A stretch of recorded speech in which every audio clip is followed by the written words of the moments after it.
चाकी रही भावना जैसी, प्रभु मूरत देखी तिन तैसी। कहते हैं ना कि हर सवाल का जवाब नहीं होता। एक मित्र है, उनके स्कूल में उनको ऐसी नौबत आ जाती है कि कई बार बोलना पड़ता है कि इस तरफ तो जगह ही नहीं है स्कूल में एडमिशन के लिए। ऐसे भी स्कूल्स हैं।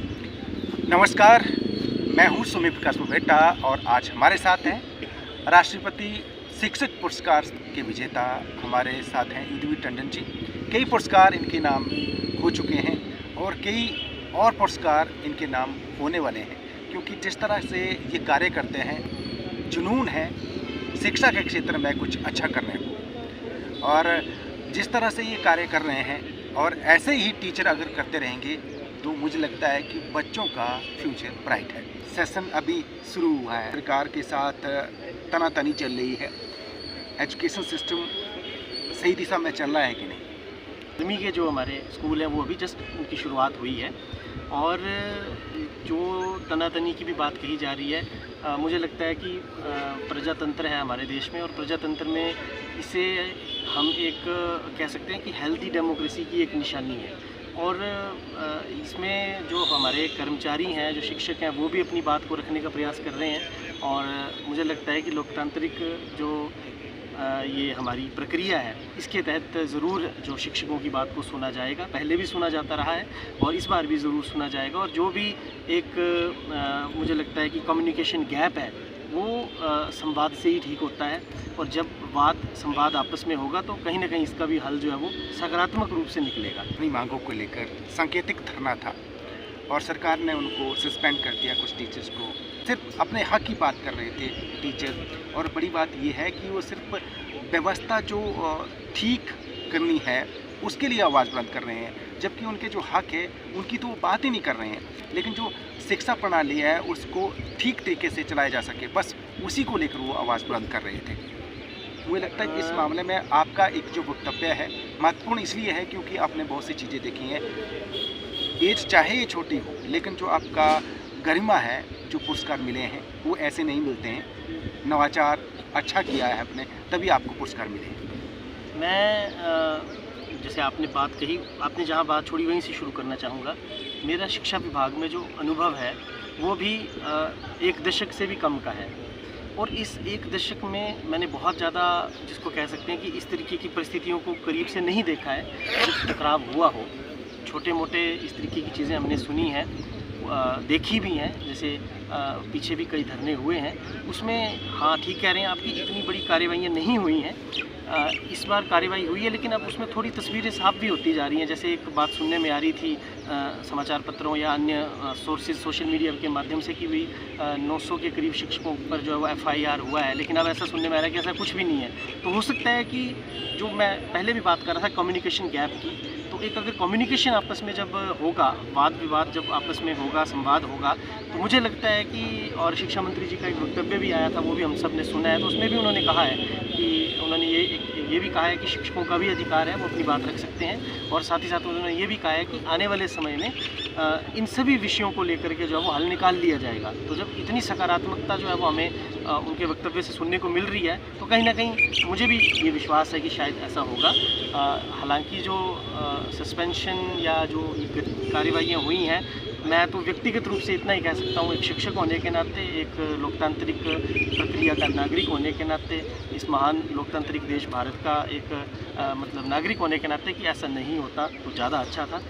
ये इसलिए भी मैं कहना चाहूँगा क्योंकि लोकतांत्रिक प्रक्रिया में यदि अपनी बात को रखने के लिए हमें जो मंच हमारे देश के, हम कह सकते हैं ना, कितनी समृद्ध विरासत है, चाहे हम स्वतंत्रता संग्राम से लेकर के आज वर्तमान समय तक भी देखें, हर कोई व्यक्ति इन्हीं माध्यमों से अपनी बात को रखता है।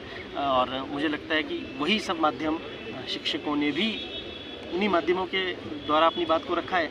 तो वैसा ना होता तो ज़्यादा अच्छा था, लेकिन मुझे लगता है कि हर चीज़ का कोई ना कोई सोल्यूशन है और इसी सोल्यूशन पर जो है वो मुझे लगता है कि अब सभी सोच रहे हैं और मैं आशावादी हूँ कि सब कुछ जो है वो ठीक हो जाएगा। अच्छा, वैसे मैं ये भी पूछना चाह रहा हूँ कि जो PTF का जो आंदोलन है, जो उनकी डिमांड्स है, उनका आप समर्थन करते हैं कि नहीं? देखिए, जो PTF का जो आंदोलन है या जो आप डिमांड्स की बात कर रहे हैं, ओबियसली वो सभी डिमांड्स जो है वो ग्रास रूट से जुड़ी हुई हैं और उन डिमांड्स का समर्थन हमें इसलिए भी करना चाहिए क्योंकि उन डिमांड्स में कोई गलत बात नहीं है। चाहे हम किसी भी डिमांड की बात कर लें, हाँ, ये ज़रूर हो सकता है कि उन डिमांड्स में कुछ और डिमांड्स भी ऐड होनी चाहिए या बाकी कुछ बातें ज़रूर हैं, लेकिन जो डिमांड्स रखी जा रही हैं वो गलत नहीं है। ये तो एक आम सामान्य जनमानस भी कह सकता है कि इसमें कुछ गलत नहीं है, क्योंकि अभी पीछे भी आप देख सकते हैं, आई थिंक पिछले कल ही एक बात आई है सामने कि जो आपका एक निदेशालय है उसको लेकर के विरोध नहीं है। उस एक निदेशालय होने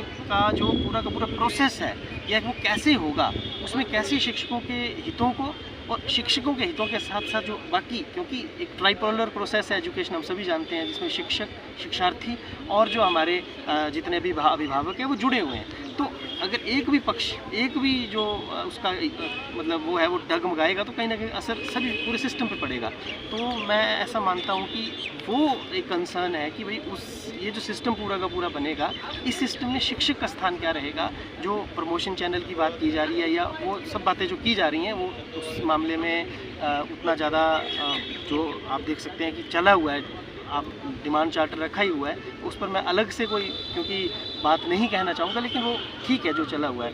तो मुझे लगता है कि विरोध इस चीज़ का नहीं है कि जो किया है वो गलत किया है, बल्कि इस चीज़ को लेकर के आवाज़ उठाई जा रही है कि जो किया जा रहा है वो गलत ना हो। पीटीएफ के जो डिस्ट्रिक्ट प्रेसिडेंट हैं चंबा से, हमने उनसे बातचीत की थी, तो उन्होंने कहा था कि जो नई व्यवस्था बन रही है शिक्षा में, उससे जो है टीचरों के जो हक हकूक़ है वो छिन जाएंगे।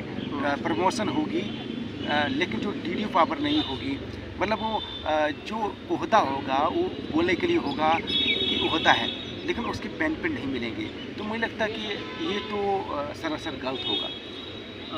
देखिए, मैं ये जो उन्होंने बात कही है, ये बात तो सही है ही है, क्योंकि अगर मान लीजिए आप खुद ही सोचिए, जब किसी के पास डीडीओ पावर नहीं होगी तो उस पद का कोई इतना ज़्यादा महत्व रह नहीं जाता है। लेकिन ये जो बात उन्होंने कही है, ये अभी स्पष्ट नहीं हुआ है कि इसके लिए वो ये कह रहे हैं कि ऐसा ना हो, ऐसा हम चाह रहे हैं। अभी ऐसा हुआ नहीं है, अभी हमारा जो मांग है वही है कि ऐसा ना हो।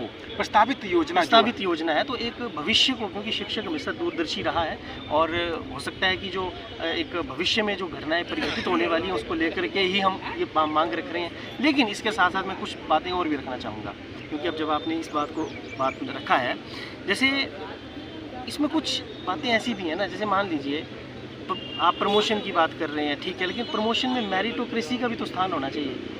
नई शिक्षा नीति में स्पष्ट रूप से ये कहा गया है कि जो शिक्षक की जो प्रमोशन है, जो शिक्षक की पदोन्नति है, वो केवल और केवल वरिष्ठता के आधार पर नहीं होनी चाहिए।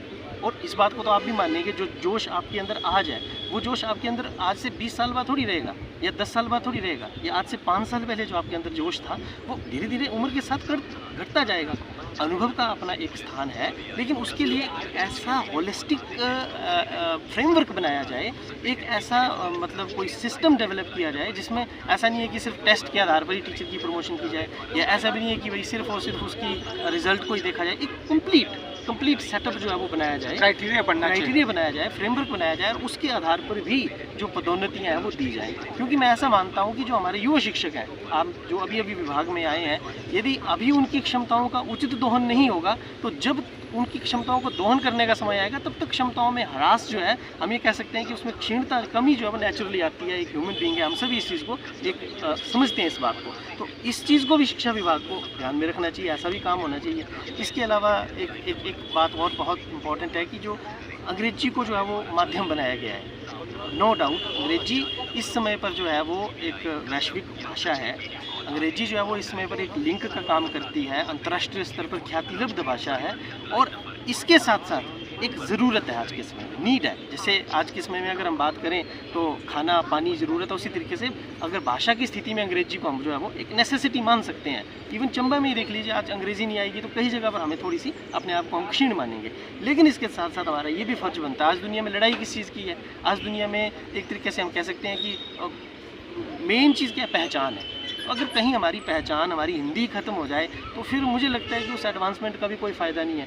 अगर आदमी अपनी जड़ों से ही कट जाए, ऊपर कितना ही हरा, मतलब फिर वो पेड़ हरा भरा कितना ही हो, बहुत जल्दी सूख जाएगा।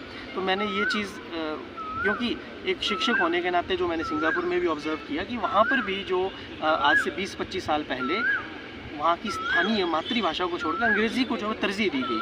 फिर क्या हुआ कि अंग्रेज़ी भाषा तो बढ़ गई, लेकिन बाकी भाषाओं को संरक्षण के लिए अभियान चलाने पड़ रहे हैं। तो मैं ऐसा मानता हूँ कि इसका एक मध्यम मार्ग, हमारा देश जो है वो एक ऐसा देश रहा है जिसमें मध्यम मार्ग जो है वो एक सर्वोत्तम मार्ग माना गया है। चाहे हम गुटनिरपेक्षता की नीति की बात करें, महात्मा बुद्ध की, जैन धर्म की बात करें, मध्य मार्ग को ही सर्वोत्तम माना गया है। तो इस स्थिति में भी हमें एक्सट्रीमिस्ट नहीं बनना चाहिए। हमें ऐसा नहीं करना चाहिए कि बिल्कुल ही हिंदी की तरफ हो जाएं और ऐसा भी नहीं कि बिल्कुल ही अंग्रेज बन जाएं। हमें मध्य मार्ग अपनाते हुए जो इंपॉर्टेंट सब्जेक्ट है जैसे मैथमेटिक्स है और साइंस है उसको इंग्लिश में कर दें, लेकिन जो ईवीएस सब्जेक्ट है, मैं फिर से कह रहा हूँ ईवीएस, क्योंकि सब्जेक्ट जो है उसका ज़्यादा जो संबंध है वो हमारे भावनात्मक पक्ष से है, हमारे जो साइकोमोटर डोमेन है, हमारा जो गतिक कौशल है उससे है, तो वो हिंदी में होना चाहिए। अगर मैं आपको ये सिखाना चाहूँ कि पानी व्यर्थ नहीं गंवाना है तो मैं आपको भाषा के फेर में क्यों उलझाऊँ, आपको बच्चे को सीधा समझाना है। तो ये एक मेरा इसमें थोड़ा सा ये भी एक मैं कहना चाहूँगा कि इस तरह की बातें भी शामिल होनी चाहिए। मतलब जो अपनी लैंग्वेज है हिंदी, उसकी जो गरिमा बनाए रखने के लिए कुछ ऐसा मध्य मार्ग अपनाना चाहिए ताकि उसको तवज्जो मिल सके। युद्धवीर टंडन जी जैसा कि कहा कि ठीक है इंग्लिश ज़रूरी है, लेकिन इंग्लिश को इतना भी ज़रूरी ना बना दिया जाए कि हिंदी की गरिमा को लोग भूल जाएं। मतलब ऐसा होने की संभावनाएं लग रही हैं और जिस हिसाब से स्थिति है वाकई जिस हिसाब से हम देख रहे हैं, देख लीजिए ना आज आप, जैसे हम में से कितने लोग हैं जो अपने बच्चों के साथ घर में स्थानीय आंचलिक भाषा में बात करते हैं, क्यों नहीं करते हैं? क्योंकि हम ही ये सोचते हैं कि हीन भावना टाइप की है ना। और तो आज के समय में अगर हम अंग्रेजी को तरजीह देंगे तो आज से 10-20 साल बाद की सोचो ना, आप कौन बात करेगा हिंदी में? बिल्कुल नहीं करे। इवन मैं खुद कोशिश कर रहा हूँ अपने बच्चों को कि यार थोड़ा बहुत इंग्लिश, जो अभी तक मतलब मुझे लगता है मेरा बच्चा अभी 2 साल का है, तो मैं सोच क्यों परिस्थितियों को देखते हुए, और जब ये मैंडेटरी हो जाएगा, जबकि देखिए ना नई शिक्षा नीति में आई थिंक शुरुआती 50 पन्नों में ही, अब मुझे एग्जैक्टली वो पेज या नंबर याद नहीं, बट 13-14 आई थिंक ऐसा कुछ पेज नंबर है, उसमें स्पष्ट लिखा हुआ है कि जो मातृभाषा है प्राइमरी स्तर पर एटलीस्ट उसको ही भाषा जो है वो माध्यम बनाया जाए इंस्ट्रक्शन का। और इसमें एक चीज़ और कही गई कि जो किताबें हैं वो दोनों भाषाओं में होनी चाहिए, ताकि बच्चे का, क्योंकि एक चीज़ और है, देखिए बड़े बड़े साइकोलॉजिस्ट हैं, चॉम्स्की ने भी बोला है कि बच्चे में लैंग्वेज एक्विजिशन डिवाइस होता है लैड, और वो कब काम करता है? इसी उम्र में काम करता है जिस उम्र में हम सिर्फ अंग्रेजी को माध्यम बनाए जा रहे हैं। अब बच्चा हिंदी कब पढ़ेगा? सिर्फ जब हिंदी पढ़ेगा तब हिंदी पढ़ेगा, बाकी तो अंग्रेजी में ही पढ़ रहा है। तो 2 भाषाएं यदि बच्चा पढ़ेगा ना तो उसका मानसिक विकास भी होगा, इससे ये ज़्यादा बेनिफिशियल है। क्योंकि हिंदी अंग्रेजी को हम नकार तो रहे नहीं है, इंग्लिश बच्चा इंग्लिश में पढ़ रहा है, मैथमेटिक्स बच्चा इंग्लिश में पढ़ रहा है, साइंस बच्चा भी इंग्लिश में पढ़ेगा आगे 6th ऑनवर्ड्स। लेकिन ईवीएस जैसा जो सब्जेक्ट है, आई थिंक क्योंकि ईवीएस बनाया ही इसलिए गया है कि बच्चे को इंट्रोड्यूस करना है हमने माइंड सही तरीके से डेवलप करने के लिए। जो ये बड़े बड़े सब्जेक्ट हैं फिजिक्स, केमिस्ट्री, जूलॉजी, बॉटनी, इसके साथ इंट्रोड्यूस करने के लिए ईवीएस जैसे जो सब्जेक्ट है इसकी परिकल्पना की गई थी। तो जब इंट्रोड्यूस आप किसी चीज़ को करते हो ना तो बड़ी सरल होनी चाहिए, सहज होनी चाहिए, कि उसका ऐसा ना हो कि बच्चा देख के डर जाएगी यार इंग्लिश। मतलब आपको बड़े मज़ेदार बात बताता हूँ कि एक दिन हम किसी दुकानदार के पास गए थे, तो वहाँ पर एक बच्चा आता है, तो उसका प्राइस था 35 रुपये जी। तो वो बच्चा बोलता कि मैं 36 रुपये दूंगा भाई। तो आप समझ सकते हैं कि उसको 35 और 36 रुपये की समझ नहीं थी। वो इंग्लिश में बात कर रहा था, लेकिन हिंदी की उसको नॉलेज नहीं थी, और वो बोल रहा था कि मैं 36 रुपये दूंगा, जबकि उसका प्रॉपर मूल्य जो था 35 रुपये था। आप समझ सकते हैं कि ये तो भाषा की गरिमा तो बनाना हमारा फर्ज है। इस पर ये फर्ज इसीलिए भी है ना क्योंकि हमारे सामने ये हो रहा है। कल को एक स्थिति की अगर हम परिकल्पना करें कि हर बच्चा इंग्लिश में बोल रहा है, हर माँ बाप इंग्लिश में बोल रहे हैं, फिर थोड़ी हम सोचेंगे, फिर सोचेंगे जो बीत गया तो बात गई, ठीक है, छोड़ो परे, कौन चिंबियाली को सोचेगा। मतलब हिमाचल में ये चैलेंज है, नो डाउट, मौसी बोली हैं और यूनिफॉर्मिटी नहीं ला सकते, लेकिन एटलीस्ट हम हिंदी का तो संरक्षण कर सकते हैं। बिल्कुल। और हिंदी को जिसको लोग समझते भी हैं और आसानी से, अब कई बार होता नहीं, उदाहरण के तौर पर ऐसा लिया जा सकता है कि मातृभाषा को अगर कुत्ता पीछे पड़ जाए, चाहे आप जितने मर्जी अंग्रेज हो, लेकिन आप तो बोलेंगे ऐसे ही दिर हैं, ऐसे ही बोलेंगे ना सर। तो मुझे लगता है कि ये चीज़ समझने वाली है। और अच्छा, मुझे ये भी थोड़ा सा बताओ कि जैसे सिंगापुर गए आप और जगह भी जाते रहे हैं एक्सपोजर विजिट पर, तो आपके हिसाब से चंबा कितना पीछे है ईमानदारी से के उस एजुकेशन सिस्टम के हिसाब से? मैं तो यही कहूँगा ना कि आम और सेब की तुलना नहीं हो सकती। सेब भरमौर में ही होगा, आम पंजाब में ही होगा। तो अगर हम आम की मिठास को देख के सेब की मिठास को बुला दें तो बात नहीं बनेगी। लेकिन अगर फिर भी कंपेयर करने लगे तो हमें बहुत पीछे लगेगा। लेकिन वो इसीलिए लगेगा क्योंकि किसी का कंपैरिजन नहीं है वहाँ। मतलब आप ये देख सकते हैं कि आर्टिफिशियल चीज़ें ज़्यादा हैं, लेकिन उनसे सीखने को भी बड़ा कुछ है वहाँ। मतलब वहाँ एक कहावत है कि we have no time for crime, हमारे पास क्राइम करने के लिए टाइम ही नहीं है, तो हम क्राइम क्यों करें? ज़ीरो क्राइम रेट क्यों है वहाँ की? हर आदमी अपने काम में व्यस्त है। यहाँ ये शायद उतना संभव नहीं है, हम हर किसी को रोज़गार नहीं दे पा रहे हैं due to our population, due to so many other barriers, but फिर भी वहाँ से सीखने वाली चीज़ें भी बहुत हैं। जैसे एक बार फिर जैसे मैं बताता हूँ कि वहाँ पर एक चीज़ बोली जाती है कि Singapore is a fine city, लेकिन इस फाइन का मतलब बढ़िया नहीं है, फाइन का मतलब जुर्माना। लेकिन वही ना, जाकी रही भावना जैसी, प्रभु मूर्त देखी तिन तैसी। जिसको वो चीज़ पसंद आ जाएगी ना, कि मान लीजिए वहाँ पर यदि आपने कूड़ा नहीं फैलाना है, कूड़ा फैलाने पे यदि $2000 का फ़ाइन है, सिंगापुरियन डॉलर का फ़ाइन है, तो बंदा नहीं फैलाएगा। ठीक है, तो उस दृष्टि से देखा जाए तो स्वच्छता आ रही है, और एक दृष्टि से देखा जाए तो यार ये तो लूट रहे हैं। तो वो हमें वहाँ तक पहुँचने के लिए ना, सबसे पहले एक दिन मैं हमारे जो जिला चंबा के विधायक जी हैं उनको भी सुन रहा था, इसी विषय पर बात चली थी चंबा के लेकर के। तो एक चलो चंबा नहीं, चंबा दिवस को लेकर के यहाँ म्यूज़ियम में पीछे कार्यक्रम था, तो उसमें एक बंधु थे, वो आई थिंक इटली से थे या मैं कंट्री का एग्जैक्ट रिकॉल नहीं कर पा रहा हूँ। तो सर बता रहे थे वो हमारे विधायक साहब कि भाई वहाँ पर किस तरीके से सोच का फ़र्क है, कि भाई वहाँ पर ये सोचा जाता है कि अगर हम वॉशरूम को यूज़ कर रहे हैं ना, तो वहाँ ये सिखाया जाता है कि आप वॉशरूम को वैसा ही छोड़ के जाओ जैसा आपको मिला था, ताकि अगले वाले को भी वो बढ़िया मिले और अगला भी वैसा ही करेगा। तो वो चीज़ बस वो मैं बिल्कुल रिलेट करना चाहूँगा, मतलब सोच को बदलना पड़ेगा, सोच को। बाकी चीज़ें तो देखिए ना, सिंगापुर में बहुत कम जियोग्राफिकल एरिया है, पानी उनके पास अपना नहीं है, उनके पास खेती नहीं है, उनके पास पशुधन नहीं है, उनके पास मतलब ये मान के चलिए कि पानी वो मलेशिया से लेते हैं, दूध सब्जियाँ न्यूजीलैंड से लेते हैं, मतलब बहुत एक अलग तरह की कंट्री है। उसको हम हिमाचल के साथ कंपेयर या इंडिया के साथ कंपेयर नहीं कर सकते।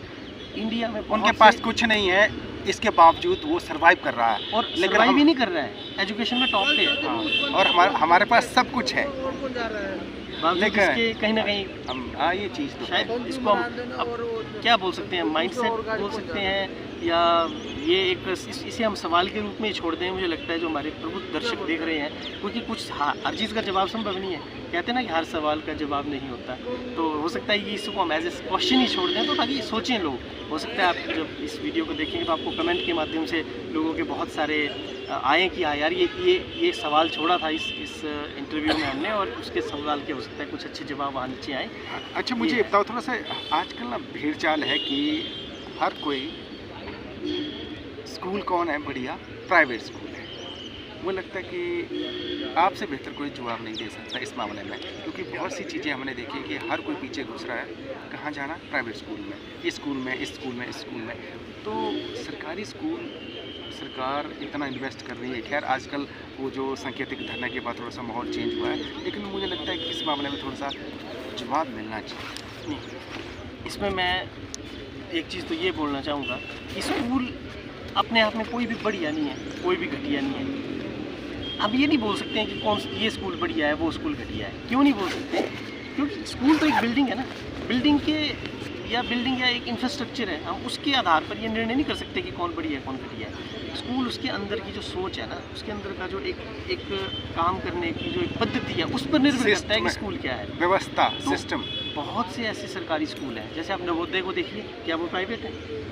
लोग मतलब हो सकता है कई लोग तो मन्नतें भी करते हो कि मेरा बच्चा नवोदय में चला जाए। ठीक है जी, IIT है, क्या वो प्राइवेट है? नहीं, लेकिन वहाँ मिन्नतें करके लोग जाते हैं।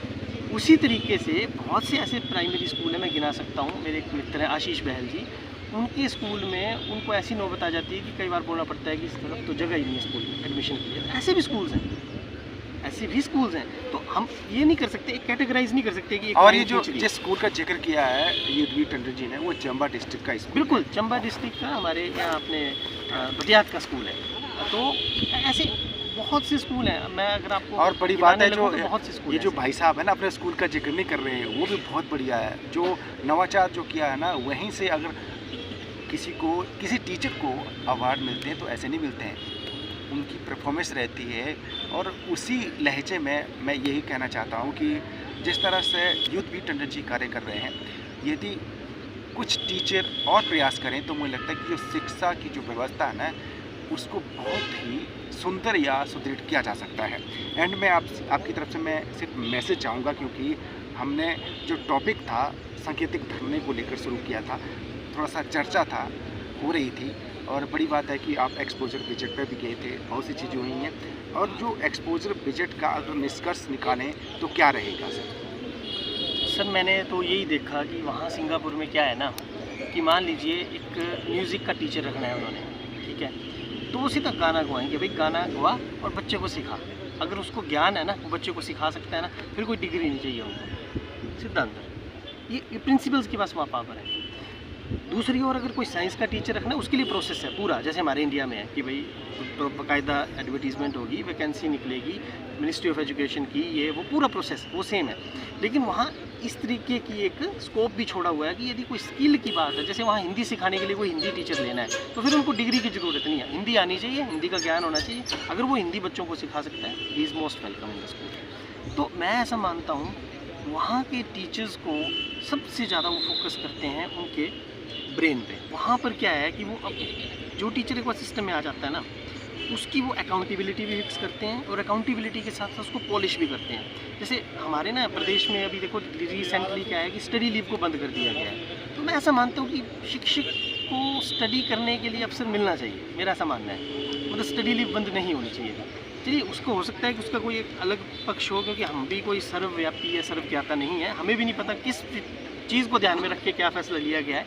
बट इस फैसले को भी मुझे लगता है कि शायद मेरी तो समझ इतनी सी बोलती है कि मौका मिलना चाहिए टीचर्स को भी। यदि कोई टीचर हैं वो पढ़ना चाहते हैं, जैसे अभी पीछे सुनने में आ रहा था कि जो डॉक्टर्स हैं उनके लिए बहाल कर दिया गया है। डॉक्टर को पढ़ाई करने की इजाज़त है, क्यों? क्योंकि भाई उसने जान बचानी है, हमें तो राष्ट्र का निर्माण करना है, हमें भी तो एक मौका मिलना चाहिए ना आगे पढ़ने का, नई चीज़ों को सीखने का। जैसे मैंने आपके साथ अभी बात की, ये बात सिर्फ एक इंटरव्यू के रूप में ख़त्म नहीं हो जाएगी। मैंने आपसे बहुत कुछ सीखा, जो आपने जिस तरीके से सवाल पूछे, मैं भी कई जगहों पर असहज हुआ। मुझे लगा कि कैसे जवाब देना चाहिए, मुझे कोई ऐसा दिमाग में नहीं था कि आप क्या पूछेंगे या क्या होगा। तो मैंने आपसे सीखा, तो ये एक लर्निंग है। तो इसी तरीके से मुझे लगता है कि पढ़ाई जो है, भले ही आप स्टडी लीव के लिए पैमाने थोड़े कड़े कर दो, स्टडी लीव आप उनको दो, आप कोई स्क्रीनिंग करो, कोई टेस्ट लो, कुछ करो, आप अपने लेवल पे कोई मैकेनिज्म डेवलप करो, बट पूरी मनाही नहीं होनी चाहिए। भारत जैसे देश में तो स्पेशली नहीं होनी चाहिए, जो ज्ञान की खोज का एक हम कह सकते हैं कि प्रकाश स्तंभ रहा है और आज भी है। तो ये मेरा मैसेज है। वहाँ पर ना टीचर्स को हर ईयर साल में जो है वो 2-3 किताबें डिपार्टमेंट की ओर से सजेस्ट की जाती हैं कि आप ये पढ़ो। तो मुझे लगता है कि ये मैंने सजेशन वहाँ पे भी रखा था, शिमला में भी। तो मुझे लगता है कि इसकी शायद अच्छा लगेगा तो ये भी इम्प्लीमेंट होगा। अदरवाइज़ टीचर्स अपने आप भी पढ़ते हैं, ऐसा कुछ नहीं है। बट एक अगर मान लीजिए आ जाए ना डिपार्टमेंट की ओर से कि भाई आप जो है, और हमारी ACR में होता भी है कि इस वर्ष आपने कौन सी नई पुस्तक पढ़ी, तो यदि डिपार्टमेंट हमें एक दे दे गाइडलाइन, सजेस्टिव गाइडलाइन दे दे कि भाई आप जो है वो इन 3 में से कोई किताब पढ़ के देखिए, वाला कैसा लगता है आपको, और उस पर फिर अकाउंटेबिलिटी भी हो। पढ़ी जिसने पढ़ रहा है ना, जो उसको थोड़ा सा कुछ होना भी चाहिए। जैसे बच्चा को पढ़ता है, जब आप उसको थोड़ा सा मोटिवेट करते हो कि अच्छा यार तूने पढ़ा, उसको एक स्टार बना दिया। तो कहीं ना कहीं अगर कोई टीचर पढ़ रहा है तो उसका कोई छोटा सा कंपटीशन, इतने सारे कंपटीशन हो रहे हैं आज के समय में, तो बेस्ट टीचर अवार्ड है, ये है वो है, तो एक छोटा सा कुछ दिया जा सकता है। क्या कुछ नहीं हो सकता है, प्रोत्साहित करने के लिए कुछ ऐसा मैकेनिज्म किया जाना चाहिए। तो यही मेरा मैसेज है कि टीचर्स पर जितना इन्वेस्ट कर सकते हैं करना चाहिए। जैसा कि मैंने पीछे भी बात की कि उसके पास कुछ नहीं है फिर भी वो टॉप कर रहा है। उसका रीज़न क्या है सर? उसका रीज़न वहाँ के जो सबसे ज़्यादा इन्वेस्टमेंट अगर की जाती है वहाँ की GDP की, तो वो एजुकेशन है। और एजुकेशन में भी सबसे ज़्यादा इन्वेस्टमेंट इंफ्रास्ट्रक्चर पे नहीं की जाती, क्योंकि इसका एक लेवल है ना। मान लीजिए आपने कोई स्कूल बनाना है, 10 कमरे, 20 कमरे, 200 कमरे तो आप नहीं बनाओगे, एक लिमिट है। कमरों में आप कितना कर दोगे, AC लगा दोगे, आप TV दे दोगे, सब कुछ, उसके बाद स्टॉप हो गया। लेकिन एक चीज़ है जिसकी लिमिट नहीं है, इंसान के सीखने की क्षमता की, बौद्धिक विकास की, उस पर वो इन्वेस्ट किए जा रहे हैं बार बार। वहाँ के जो रिसोर्स पर्सन हैं, अच्छा वहाँ पर क्या है ना, फ़ॉरेन, जैसे हमारे यहाँ इंडिया में हमें फ़ॉरेन पर भेजा, मैं बोलता हूँ ये एक हिस्टोरिक डिसीज़न है। मैं जैसा कि कहा अभी 1 दशक भी नहीं हुआ है, लेकिन उससे पहले भी मैंने सुना नहीं शायद कि किसी को भेजा गया हो। तो वहाँ पर ना एक चीज़ और की जाती है कि टीचर्स को इंटरनेशनल स्कॉलरशिप्स के लिए भी प्रेरित किया जाता है। जैसे मैं अक्सर जिक्र करता हूँ कि हमारे सलूनी में ही नारायण सर हैं, तो वो अपने दम पर उन्होंने जो है वो फुल ब्राइट स्कॉलरशिप ली और वो अमेरिका में गए, वहाँ से सीख के आए। तो इस तरीके की स्कॉलरशिप्स के लिए वहाँ पर स्पेशली टीचर्स को क्या किया जाता है, पॉलिश किया जाता है। उनको बोला जाता है यार करो, आप ट्राई करो, मोटिवेट किया जाता है। या हो सकता है कि उसको उसकी जो है वो उसको कोचिंग भी दी जाती है उस तरीके से कि टीचर्स कैसे वहाँ जा सकें। तो ऐसा यहाँ भी होना चाहिए, इस तरीके के एवेन्यूज़ होने चाहिए कि टीचर्स मतलब रुके ना, ये ना सोचे कि मैं यहाँ पहुँच गया दैट्स ऑल ना। ये मतलब मंजिलें जो है ना वो आगे बढ़ती जाएँ, क्योंकि इससे क्या है कि इंसान को भी आगे बढ़ने का ना मतलब एक जज्बा जैसा बना रहता है। लाइफ में एक मतलब कुछ ना कुछ मोटिव होना चाहिए, गोल होना चाहिए, और इंसान आगे बढ़ता रहे। इसका अल्टीमेटली बच्चों को भी फ़ायदा मिलता है। जब बच्चे देखेंगे कि हमारा टीचर निरंतर चल ही रहा है, रुका नहीं, तो उनको भी लगेगा यार हम तो अभी शुरुआत है हमारी, तो हमें तो रुकना ही नहीं चाहिए। युद्धवीर टंडन बनना आसान है भाई? सर मैं तो ऐसा मानता हूँ कि बिल्कुल आसान है, कोई मुश्किल नहीं है, क्योंकि मैंने तो कभी सोचा भी नहीं था कि मैं आज जो हूँ शिक्षक वो कभी बन भी पाऊँगा। तो मुझे तो लगता है कि अगर किसी के मन में जज़्बा है और मतलब परिस्थितियों से एक मतलब जूझने की थोड़ी सी अगर मादा है, तो मुझे लगता है कि हर कोई बन सकता है। और मैं तो अपने आप को ऐसा मानता हूँ कि अभी भी सीख ही रहा हूँ। मेरे सामने इतने सारे आदर्श हैं, रोल मॉडल्स हैं, तो मैं जब अपने आप को देखता हूँ तो मुझे लगता है कि उनकी तुलना में, जब मैं आप वैसे तो तुलना करनी नहीं चाहिए, लेकिन जब मैं देखता हूँ तो मुझे लगता है कि मेरे को अभी बहुत कुछ करना है, अभी तो शुरुआत भी नहीं हुई अच्छे तरीके से। तो ये एक मेरी मतलब एक मैसेज भी है कि हमें कभी भी पता नहीं होता है कि हम आगे चल के क्या करने वाले हैं, और कड़ियाँ जब जुड़ती जाती हैं तो वो कभी पता नहीं चलता है कि हमारी कौन सी कड़ी हमें कहाँ जोड़ देगी और हमें क्या कुछ नया सीखने को मिल जाएगा। और ये हर चीज़ें अपॉर्चुनिटी हैं। जैसे सिंगापुर जाना वो कोई उपलब्धि नहीं है, वो अपॉर्चुनिटी है, वहाँ से कोई और अपॉर्चुनिटी निकलेगी। इसी तरह से नेशनल अवार्ड मिलना उपलब्धि नहीं है, वो एक अपॉर्चुनिटी थी जो कि मिल गई, वो हमने अवेल कर ली। अब उस अपॉर्चुनिटी से कोई और अपॉर्चुनिटी निकलेगी। जैसे हो सकता है कि ये सिंगापुर की अपॉर्चुनिटी उसी वजह से आई हो, और सिंगापुर की अपॉर्चुनिटी से कोई और अपॉर्चुनिटी। तो अवसर, हमें अवसरों को तलाशना है, और अवसर का भरपूर जो है वो उसका एक हम कह सकते हैं उसको बनाना भी है, और पॉजिटिव वे में अपनी लाइफ में आगे बढ़ना है। और बाकी सब ऊपर वाले पर है, वो जिस तरीके से हमें चलाएगा आपको पता ही, हम तो निमित्त मात्र हैं, जैसे भी हमें आगे बढ़ने के आदेश करता रहता है हम आगे बढ़ते रहते हैं। बहुत बहुत धन्यवाद। तो ये थे युद्धवीर टंडन जी, और इन्होंने बड़ी अच्छी चीज़ बोली है कि अगर आपको कोई अच्छा काम करने का मौका मिलता है तो उस मौके को हाथ से नहीं जाने देना चाहिए।